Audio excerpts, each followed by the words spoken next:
particular, is it gets confusing for me because there might be a fabulous journalist. I'm reading what they're writing, and I realize, oh, they're actually in bed with maybe a crypto company, right? Reporting. There are close relationships between journalists Yes. and Yes.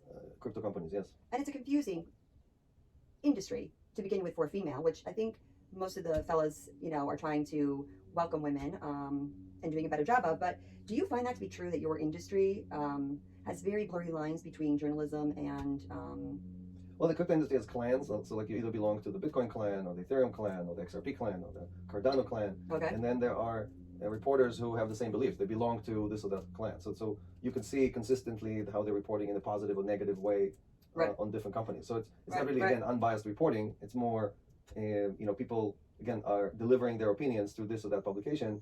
And okay. again, this is not the Wall Street Journal. This is not the New York Times. These are small, low-budget publications. There's some great journalism in there. I'm more saying I'm still trying to understand who owns what and who's connected, right? And that's confusing. It can get very confusing who's under what banner and how many of these are connected. So let me ask you a question. Do you have any newspapers or outlets or journalists under Celsius? No, we do not have anyone under our wing. Okay. I can tell you that there's three main publications that kind of dominate our industry: Cointelegraph, CoinDesk, and The Block. Okay. And Cointelegraph has been, which is the largest, has been, I think, pretty neutral and reporting not just about us, but right, about our category in a pretty neutral way. So two are named Coin? Yes. As in Bitcoin? Well, they cover coins, so they're named coins. Witty. And so I think Cointelegraph overall has done a better job than the other two. The other two. And who would you compare Cointelegraph to as a newspaper, if there was a way to compare it to? Well, they're like a business publication. I think they're more like the Wall Street Journal of the crypto community. Got it. And they also do conferences and events and things like that.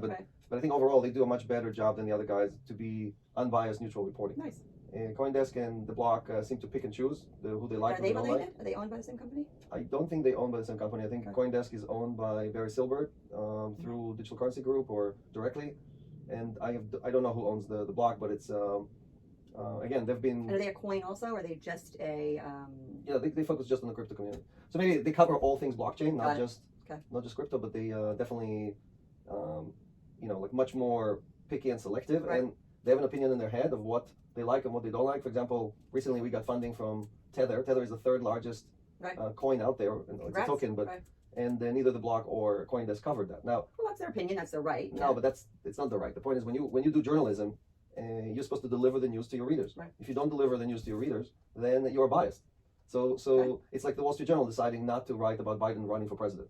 You understand? That would be the equivalent. So when the third. Are you thinking about running for president? No, I wasn't born in the United States, so we have to wait for Jordan or Ethan or David to run for president, or listen, I think or Rena or Mackenzie or Natalie. So we have 6 presidential candidates. But the point is that I think the. Sorry, I didn't mean to distract. The point is that you either deliver the news to your community or you don't. And when you don't deliver the news, you're creating even more bias, because when you're reporting on certain companies and you make everybody think that they're great, and then you're not reporting on other companies because you're biased. You're biased. It's not that there's anything wrong with the company, and you don't even ask any questions. You just decide either not to report or report. Have you asked them why they did not report on it? Yeah, we submitted. We gave all these publications what's called an embargo. We gave them the news before the news was published, and said, "Do you want to write a story about it on an exclusive basis?" To give them an opportunity to break the news, because that's what reporters love to do, right? Reporters love to break the news. And when you look, Bitcoin, the number one coin, has not invested in any project. Ethereum, the number 2 coin, did not invest in any project. So when the third largest coin invested in a project or token invests in the project, that's a lot. That's Tether's largest investment in their history.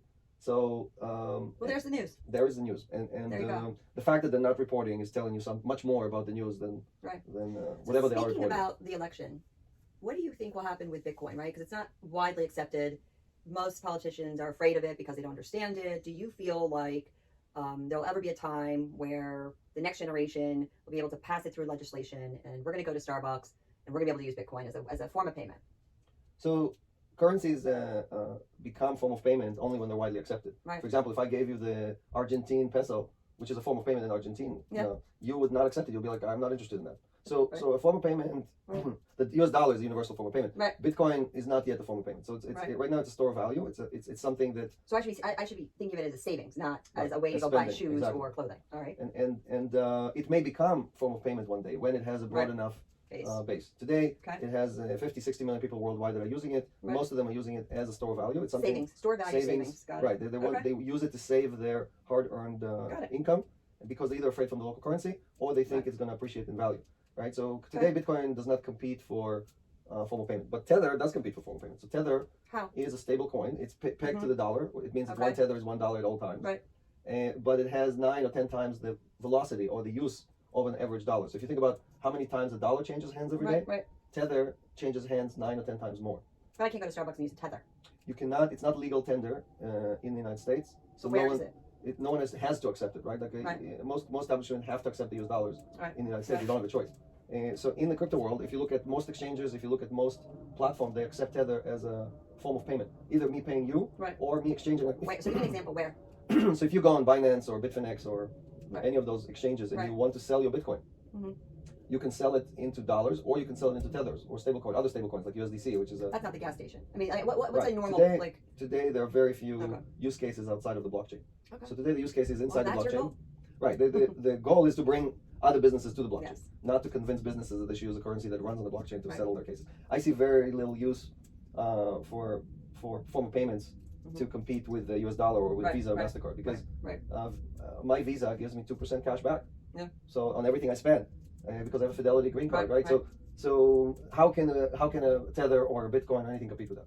Also, anyone who's ever spent their Bitcoin to buy something, a pizza or an Uber or anything, is sorry about that because when they do the math of how much that Uber ride cost them, they realize it cost them 10 times as much.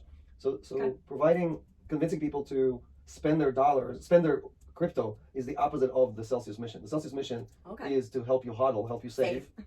And so hodl means save. Yes, and in layman's terms. And saving is a foreign concept because in the United States, I didn't ever think in my 20s I'm going to save money. Right, that wasn't my goal. My goal was to buy as many shoes, bags, clothes.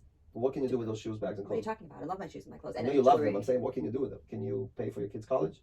So what? That wasn't something I thought. I mean, that's the last. I understand. I'm just saying that America is a consumer economy. Be careful about America. Yeah, I'm talking about America. The America we love. I'm running for president. The America we love is a consumer-based economy. It actually is an engine, the consumer consumption engine of the entire world. When America stops consuming, the entire world gets pneumonia. How do we get on this topic? I wanted your opinion about journalists.